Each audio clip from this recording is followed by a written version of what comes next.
आज असा संडे, तर संडेसाठी आज मी आणलंय बांगडे बाजारात. तर तुम्ही बघू शकतास हे असं बांगडे कापून साफ करून घेतलेले आहेत. आता ही डोकी जी दिसतात ना त्याचं मी कालवण करतो आहे, ही स्टॅक म्हणतात आमच्या. आणि ही जी बाकीचा जो वरचा भाग असा कापून ठेवलेला तो फ्राय करतो शेपटी करतो. तर चला आपण पुढच्या कृतीकडे बघूया. तर आता ही डोकी असत मी एका वाडग्यात काढून घेते आणि साईडला ठेवते.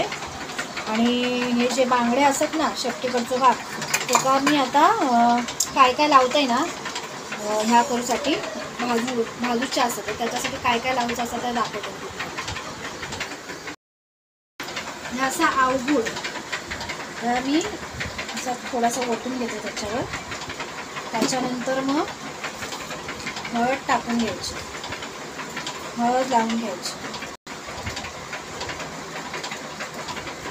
त्यानंतर घ्यायचा थोडासा. नंतर आपण जेव्हा फ्राय त्यानंतर मग मालवणी मसाला असा तो थोडंसं टाकून घेते. मीठ थोडासाच टाकलंय मी, कारण नंतर आपण जेव्हा भाजणीसाठी भाजीसाठी आपण हे सारण तयार करतो वरती लावण्यासाठी कोटी, तर त्याच्यामध्ये पण मीठ येणार असं, त्याच्यामुळे थोडाच टाकायचं, जास्त टाकायचं नाही तर खार होतं. तर ह्या मिक्स करून आपण मॅरिनेटसाठी ठेवून द्यायचे हे बांगडे. तर हे बघा आता मी असे ना हे मॅरिनेट करून ठेवून देतो आहे. तोपर्यंत आपण बघूया नुसत्या कालवणाची तयारी. आता मी असेच ठेवून देते. तर आता नुसत्या करूसाठी ना कालवण करूसाठी आणि कढी पण म्हणतोय, कारण बऱ्याच जणांची भाषा वेगवेगळी असतात. आमच्या इकडे कालवण किंवा निस्त्याक म्हणतात. तर त्याच्यासाठी जर लागणारं साहित्य असं ना तर आम्ही तुमचं सांगतोय. ही असा ही आपली मालवणी बेडगी मिरची, शंकेश्वरी तिखट असतं, ही बेडगी मिरची. आणि ही असत तिरफळा, आणि ही लसूण असा, धने, ही असा चिंच मी वापरते. बरीच आमच्याकडची मालवणी लोक असतात, कोकणी लोक, ती चिंच वापरत नाही, ती वापरतात कोकम. माका कोकमाची चव आवडत नाही म्हणून मी ही चिंच घेते. त्याच्यानंतर मग ह्यो भाजको कांदो असा, आणि अख्खोच कांदो भाजून घेतले. त्याच्यानंतर ह्या असा खोबरा, ह्यो असा टोमॅटो, आणि ही हळद. आता ह्या सगळा साहित्य आपण मिक्सरला लावून घ्यायचा, एकदम बारीक लावून घ्यायचा, आणि नंतर मग फोडणी करायची. तर आपण आधी या मिक्सरला लावून घेऊया. तर आता आपण ह्या मिक्सरला लावून घेतला वाटा. आता फोडणीची तयारी करूया. तर आता मी ह्या बघा कढईत ना टोपात ह्या तेल टाकून घेतलं आहे. आणि मी काय फोडणी लसूण आणि कांदा वगैरे काय टाकत नाही, तुम्ही टाकूच असं तर टाकू शकतास. मी थोडी हळद टाकते फोडणी, आणि त्यानंतर मग ह्या आपला वाटा टाकूचा असं जो आता मिक्सरला लावून घेतलेला असा तर आता टाकून घेऊया. तेल गरम झालेलं असं, आणि मिक्सरला लावलेला असा ना आता टाकले मी. आणि हा व्यवस्थित आपण एकजीव करून घ्यायचा आहे त्याला. असं चांगलं व्यवस्थित एकजीव करून घ्यायचं. तर आता बघू शकतास तुम्ही, आता तेल ना सुकूक लागला. तर आता आपण ह्याच्यात आवश्यकतेनुसार पाणी घालून घ्यायचं. तुमका जेवढा घट्ट व्हाया पातळ व्हाया त्यानुसार तुम्ही त्याच्यात पाणी टाकू शकतास. तर मी आता माका जेवढा व्हाया तेवढा मी पाणी टाकते. तर आता बघा माका जेवढा पातळ व्हाया ना तेवढा मी ह्याच्यात पाणी घातलंय. आणि त्यानंतर आता आपण मीठ घालून घेऊया.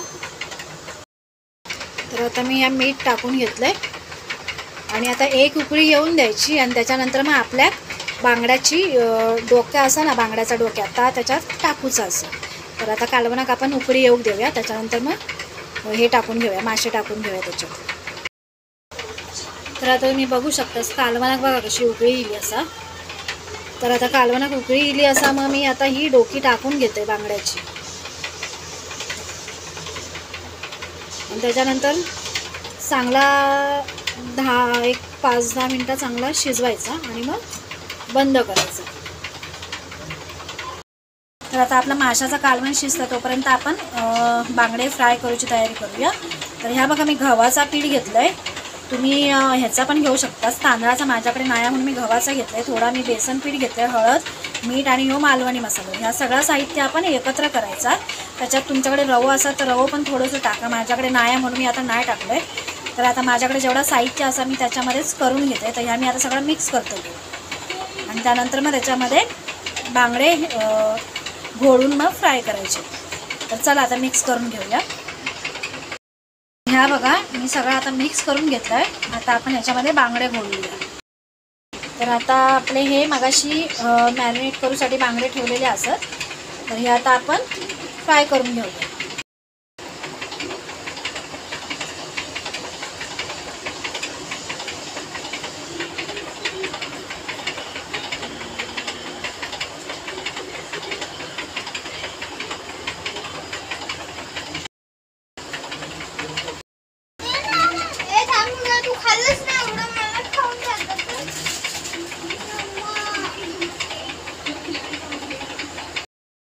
तर बघा अशा पद्धतीने मी सगळ्या बांगड्यांका ह्याला कोटिंग लावून घेतले आणि आता आपण हे फ्राय करूया. तर ह्या बघा आपला आता कालवण असा तर आता तयार झालेला असा. मी गॅस बंद करून घेते आणि साईडला ठेवून देते. तर आता मी तवं ठेवलं आहे गॅसवर आणि तेल टाकले त्याच्यात. आता तेल जरा गरम झाला की मग आपले बांगडे सोडून घ्यायचे तेलात.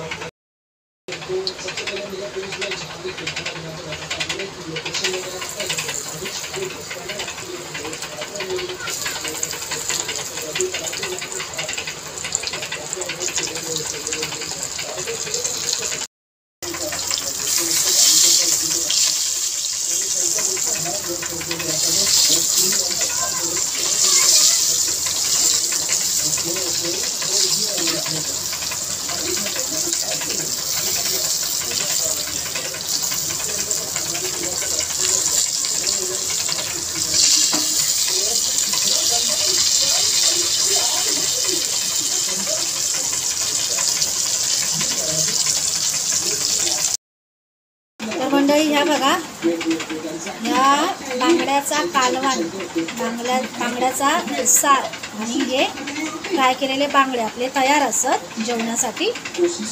तर तुमका ही माझी रेसिपी कशी वाटली?